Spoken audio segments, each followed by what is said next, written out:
going on, guys? Welcome back to the channel. My name's Connor, and today we are talking about Hardgainer transformation, what I did.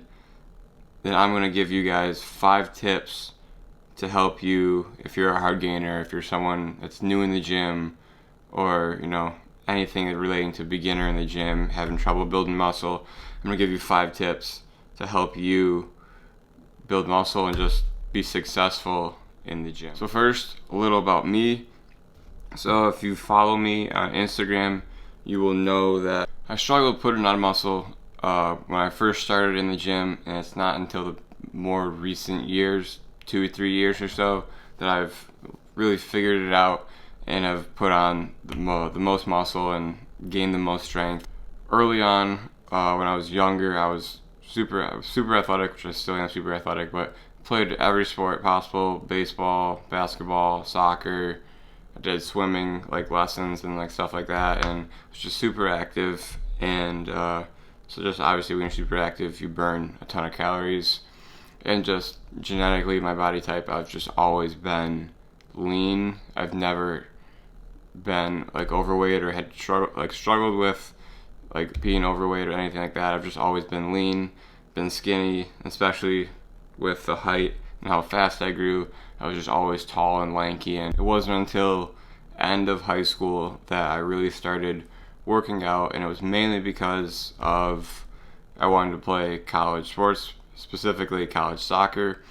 And so I knew that I needed to put on some muscle and put on some size to be competitive playing collegiate sports going in. So that was initially why I started working out, and it was just nothing real serious, just kind of going in, doing what I thought was right, or what I've saw a lot of people do as far as working out with different exercises and stuff like that. It wasn't then until probably midway through my freshman year of college, so I'd been working out for about a full year, just kind of going through the motions more and obviously making some gains, because I went from not working out to then working out consistently at least 4 times a week.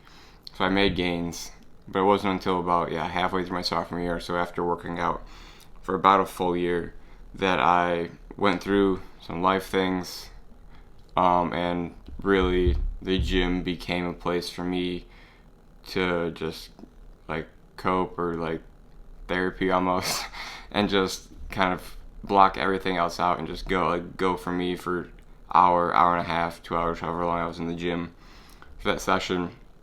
Just block everything else out and just go hard at what I was doing and deal with what I was dealing with at the time. And that was really the start of making the most gains and changing the most about me. So fast forward then about a year after I really started going hard, or having the intensity that I was supposed to have in the gym, about a year later is when I really started figuring out how to program workouts, days of the week, what body part am I hitting, and sets and exercises and rep schemes, and all the more specifics of stuff. It wasn't until a year later after I finally got the intensity to where it needed to be. I know I've said before, and I'm saying it now, the early fitness YouTubers that really got me to where I am today, or the foundation of what I've built on, were early Bradley Martin and Steve Cook, just because they were 2 guys. They're the biggest guys obviously in the fitness industry, and still massive as far as fitness and YouTube and social media and all that stuff.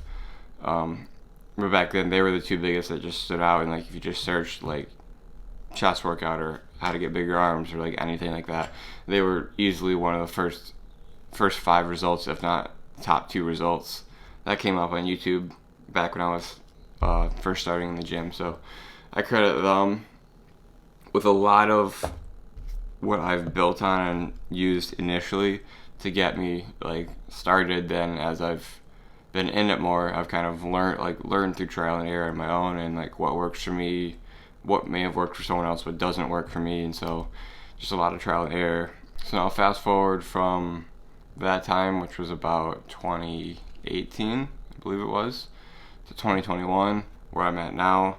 And it's crazy to look back on, just because I remember what I was like, and like what I looked like, what I acted like, and like just everything about me from like senior year of high school all the way to now. And it's been a huge change, and it's all been because of finding the gym, really, and like working out, and like having that be a staple and a consistency in my life.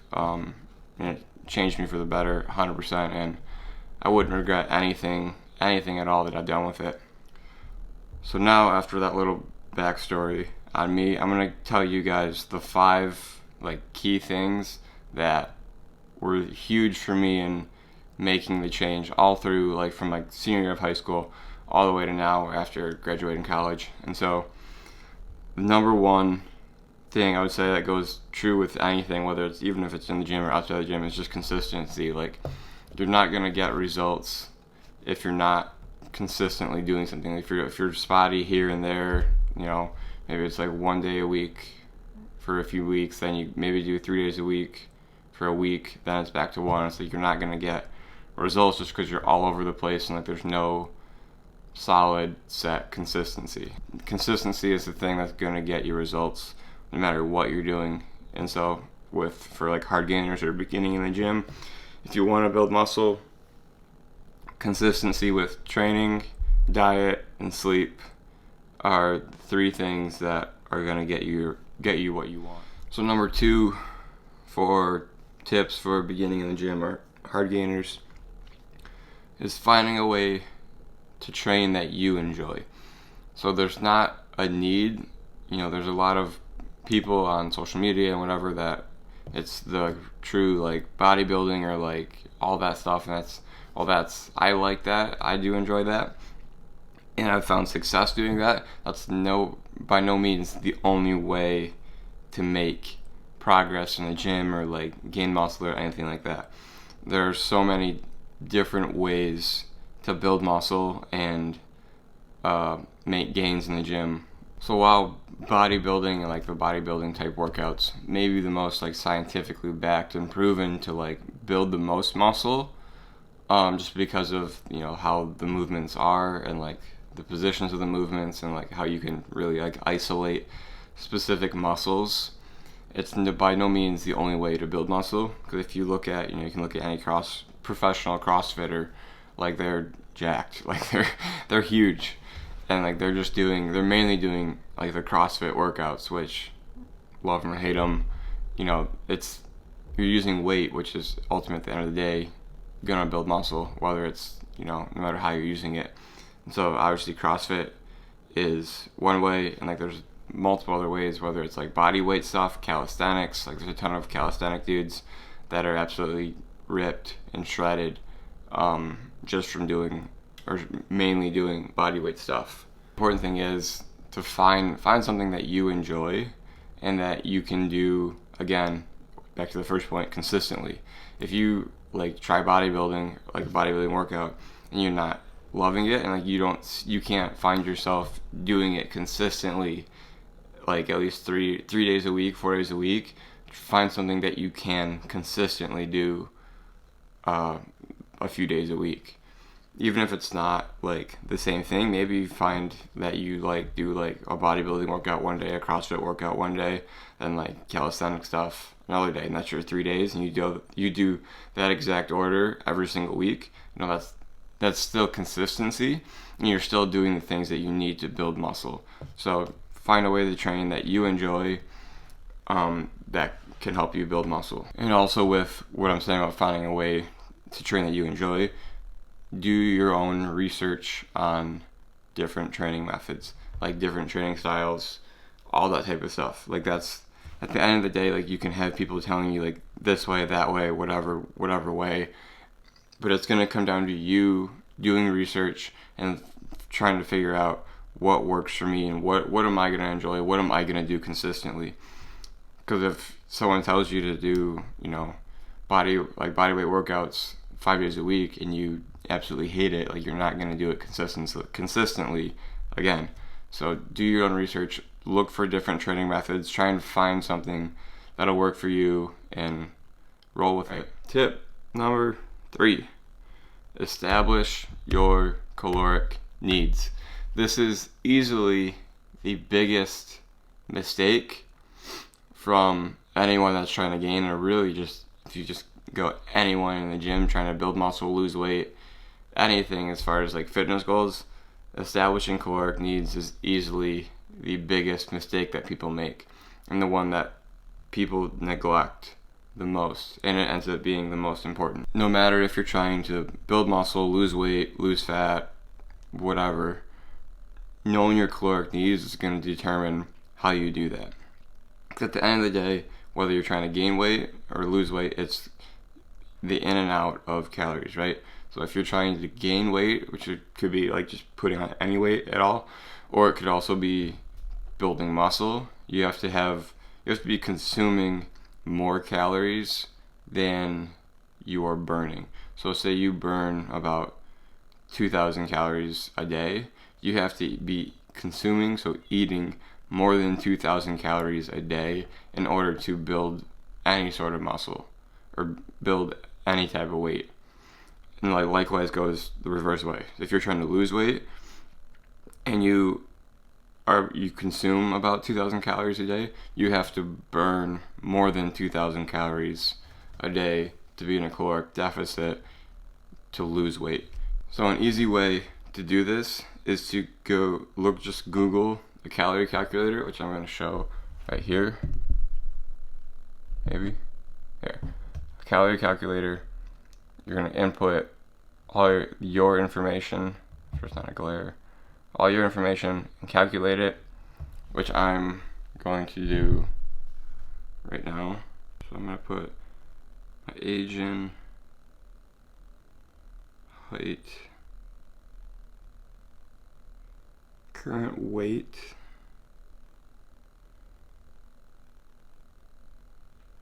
then activity level, which I'm going to put intense exercise 6 to 7 days, or 6 to 7 times a week. Then I'm going to calculate, and so it's going to give me my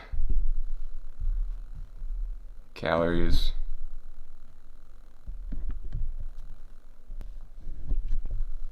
this does not want to focus right there. So these are my calories. You can see maintenance calories, mild weight loss, and extreme weight loss.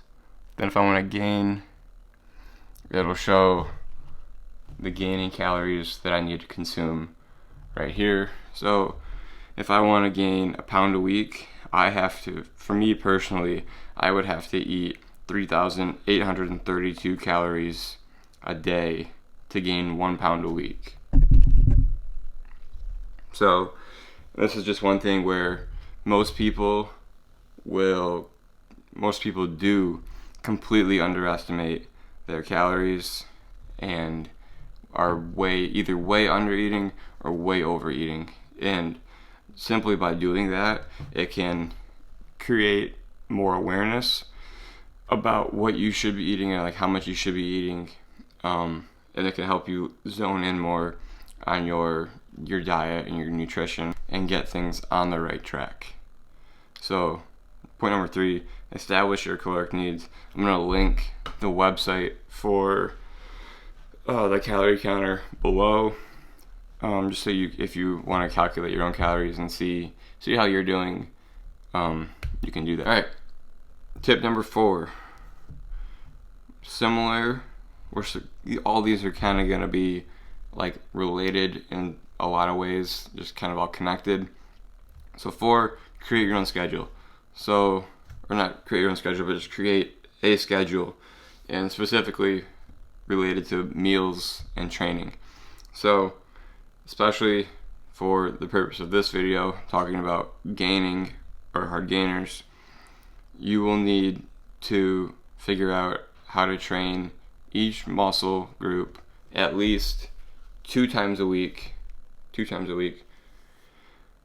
And as far as meals go, find a way to eat at least 3 solid meals a day. So there's a lot of different ways you can do this, as I talked about in my most recent video, which I'll put a tag right here. Training, you can either do full body, upper, lower, or push-pull legs. There's obviously way more ways you can split your training up, but those are the three that I would recommend for trying to gain or hard gainers, just because it's the easiest to program and it's the easiest to hit every muscle group at least 2 times a week.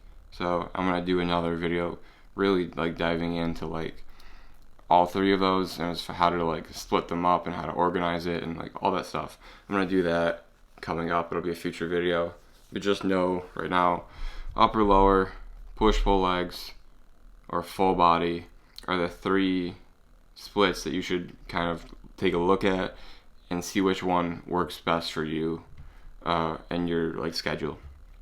So then, as far as meals go on a schedule, this can be very independent and like specific to each person depending on how you like to eat. For me, I like to have more meals, I guess I would say, more bigger meals with a few snacks.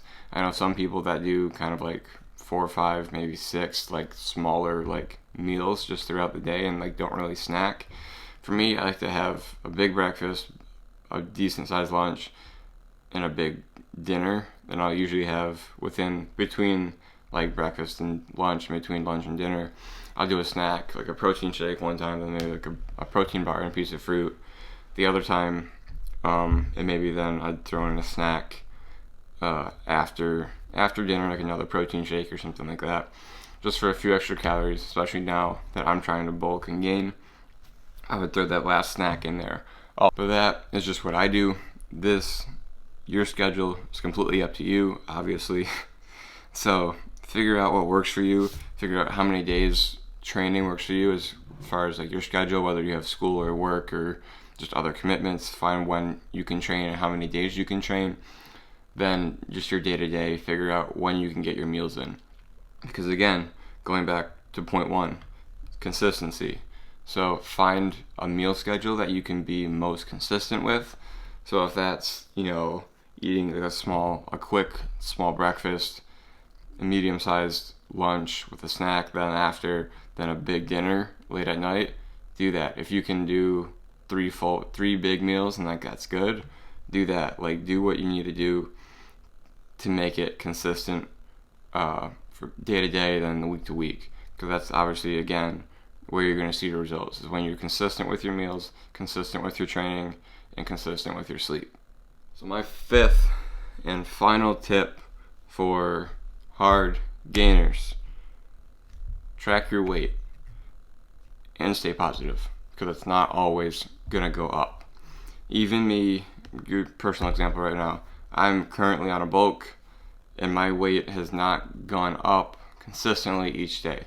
There are some days it stays the same, it's staying level, and there's some days it dips a little bit, it dips a pound or 2.